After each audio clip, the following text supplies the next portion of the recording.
Dollar 99.9 Kiss FM Abuja. I am Owigo Okolo. First, the headlines. Federal government approves national policy to address health workforce migration. Finance Minister leads strategic meeting on NNPC limited crude sales in Naira. The economy, CBN reintroduces publication of key economic reports. On the foreign scene, UN chief calls for permanent Africa Security Council seat. And in entertainment news, Afrobeat star Rude Boy introduces stringent conditions of 10 million naira fine if caught smoking. Sports, Oshoala to face former club Barca August 27. Details of these stories shortly.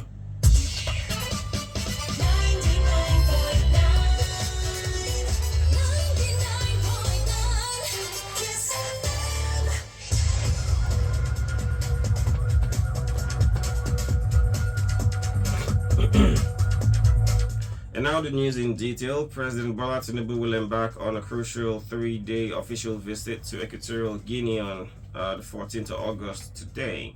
The visit, set to deepen diplomatic and economic ties between the two nations, comes at the invitation of Equatorial Guinea's President Todro Obiang Nguema Mbasogo. According to a statement by the Special Advisor to the President on Media and Publicity Ajurin Gilali, Tinubu is scheduled to meet with President Obiang upon arrival at the presidential villa in Malabo. Critical discussions are expected to focus on enhancing cooperation in the oil and gas sector and bolstering security ties between the two countries. Still from the presidency, President Bola Tinubu has signed the judicial office holders' salaries and allowances bill into law. The special advisor to the president on Senate matters, Senator Bashir Lado, disclosed this in a statement in Abuja. The National Assembly had in June approved a bill that grants a 300% salary increase for judicial officers at the federal and state levels. This followed the consideration and adoption of an exclusive bill transmitted by the president, which sought to prescribe improved salaries and allowances as well as other fringe benefits for judicial officers and workers. Lado noted that the landmark decision reflects Mr. President's profound dedication to ensuring that every salary earner in Nigeria, especially those serving in vital and strategic roles, receive the recognition and compensation that they deserve. In other news, the federal government has approved a new national policy on health workforce migration. Disclosing this through a post on X, the Minister of Health, Ali Pate, reaffirmed the government's commitment to tackling the challenges surrounding healthcare human resources in the country. He said President Bola Tinubu presided over the Federal Executive Council FEC meeting at the Presidential Villa in Abuja, where the policy was approved.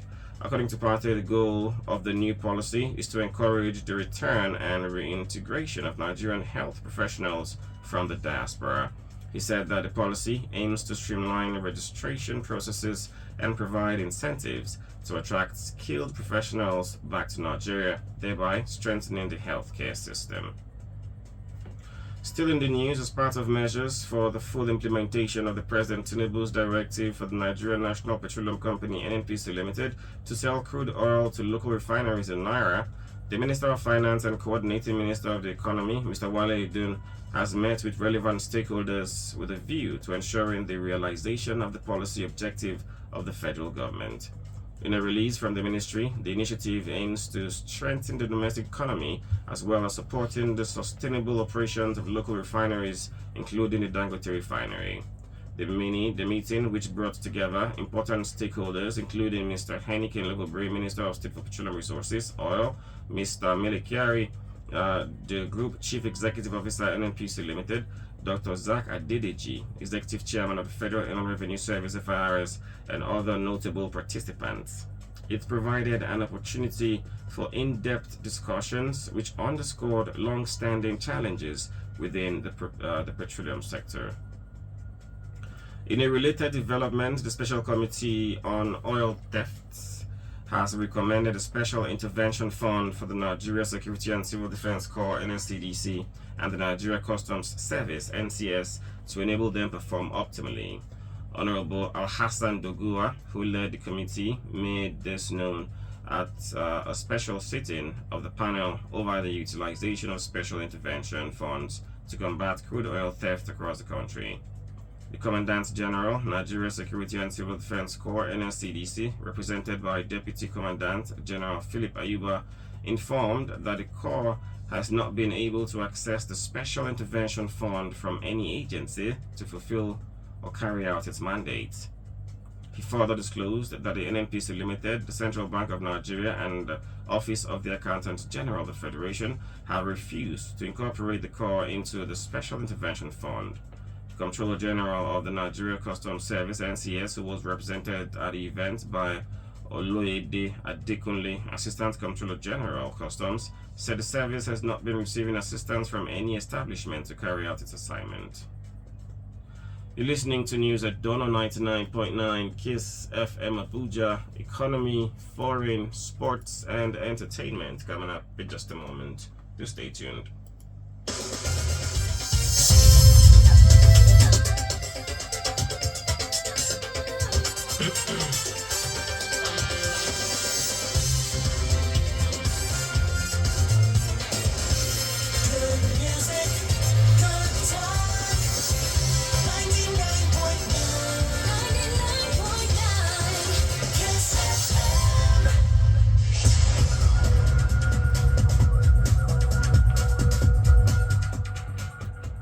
You're welcome back. Moving over to the economy, the Central Bank of Nigeria (CBN) has reintroduced the publication of several key economic reports, reaffirming its commitment to fostering transparency and accountability in the Nigerian economy. Acting Director, Corporate Communications (CBN), Hakama Sidi, who made this known in a press statement, noted that the reports, including the Purchasing Managers Index (PMI), Business Expectation Survey (BES), Inflation Expectation Report, and other macroeconomic indicators will provide stakeholders with timely and accurate insights into the country's economic performance. She further revealed that the reintroduction of these reports is part of the ongoing data enhancement initiative within the CBN, which aims to ensure that the public, policymakers, and the business community have access to essential economic indicators.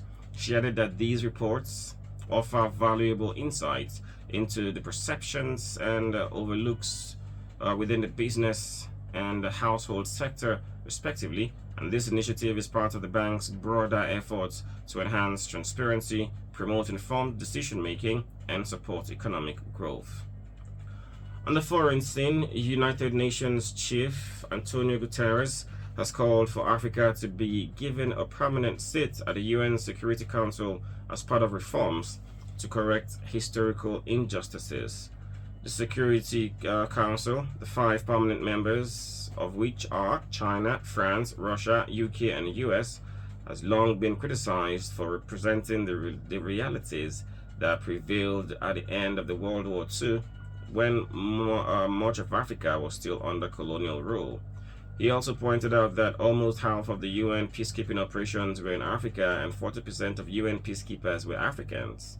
He noted that the body had failed to adequately align African representation with the continent's efforts and contribution. He added that it is also a strategic imperative that can increase global acceptance of the Council's decision, benefiting Africa and the world. In entertainment news, Afrobeat star Paulo Okoye, popularly known as Rude Boy, has introduced stringent conditions for artists seeking to join his record label Fire Department Incorporation. According to Rude Boy, artists will be required to provide guarantees such as landed properties or have their parents co-sign on the binding contract.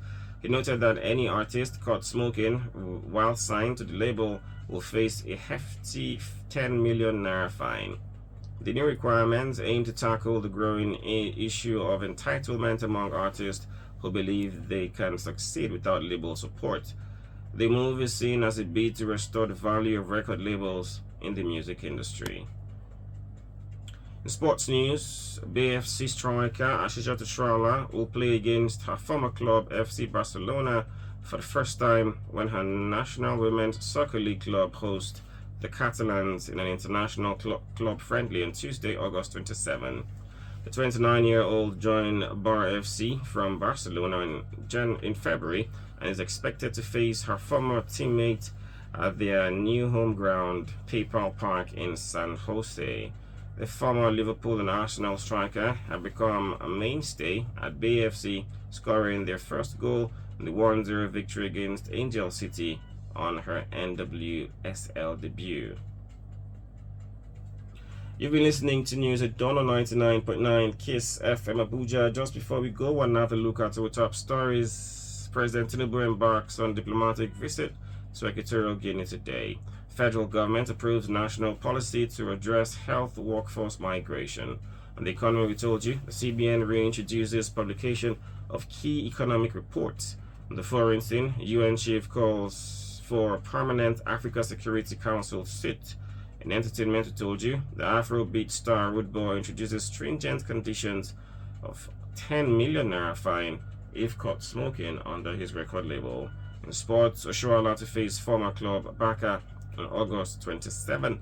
Before we go, we'd like to remind you that nation building is our collective responsibility. Play your role to ensure a prosperous Nigeria. Follow Kiss FM on these platforms. On Facebook, it is facebook.com/Kiss FM Abuja. On X and Instagram at 999 Kiss FM Abuja. Our website www.kissfm999.media. We are located at number 17 Karaye Street off Ladukia Kintola Boulevard off Amore Omanza Street, Gerkitu, Abuja. Stories packaged by the news editor Olatokewa Ayade. Good morning, and many thanks for listening. I am Owigo Okolo. Coming up shortly, it's Press Talk. The time has come for a new beginning. No time to even play the song, sir. Doors set to open. No time to even play the song. Lighting ready. Sound activate. Time is gone. Engage. The dawn of a new era has arrived. Welcome to 99.9 Kiss Abuja.